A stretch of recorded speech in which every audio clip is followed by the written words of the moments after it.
lupa subscribe dan nyalakan lonceng notifikasi. PKTV Grecek Beneh. Komisi Pemilihan Umum KPU Kota Bontang akan melaksanakan verifikasi faktual kepengurusan dan keanggotaan partai politik calon peserta pemilu 2024 mulai 15 Oktober hingga 4 November 2022 mendatang. Verifikasi faktual terhadap partai politik dilakukan menyusul telah selesainya proses verifikasi administrasi perbaikan oleh KPU Bontang. Adapun di Kota Bontang, proses verifikasi faktual yang bakal berlangsung selama 21 hari ke depan hanya akan dilakukan terhadap 10 partai politik saja. Komisioner KPU Bontang Divisi Teknis Penyelenggaraan Musdalifah mengatakan, dari 22 partai politik yang terdata hingga akhir verifikasi administrasi perbaikan, tercatat hanya ada 20 parpol yang dinyatakan lolos ke tahapan verifikasi faktual.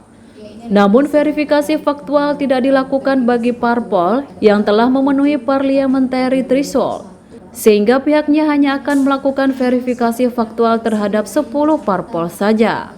Verifikasi faktual itu tidak dilakukan terhadap partai politik yang sudah memenuhi PT parliamentary threshold, itu udah nggak perlu diverifikasi faktual lagi.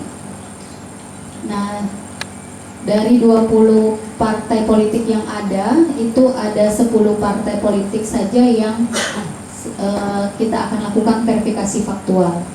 Tadinya 11, cuman karena PKP ini tidak memenuhi syarat minimal 186, akhirnya hanya ada 10 partai yang akan kita lakukan verifikasi faktual. Lebih lanjut, Musdalifah menjelaskan dalam proses verifikasi faktual, pihaknya akan melakukan pengecekan terhadap kepengurusan partai, mulai dari adanya ketua, sekretaris, bendahara partai hingga memperhatikan keterwakilan perempuan sebesar 30%. Meski demikian, ditegaskan Musdalifah di tingkat kabupaten kota, keterwakilan perempuan sebesar 30% tidak menjadi syarat mutlak untuk bisa lolos di tahapan verifikasi faktual ini. Artinya jika tidak memenuhi 30% tersebut, parpol tetap bisa dianggap memenuhi syarat. Kita melakukan verifikasi terhadap kepengurusan. Kepengurusan adanya ketua, sekretaris, dan bendahara partai politik tersebut.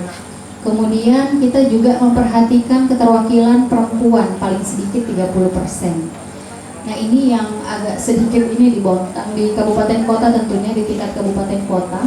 Karena perempuan ini hanya memperhatikan saja di tingkat kabupaten kota, tidak wajib. Jadi kalaupun tidak memenuhi 30% itu juga masih dianggap sesuai dan memenuhi syarat. Demikian Faisal, PKTV mewartakan.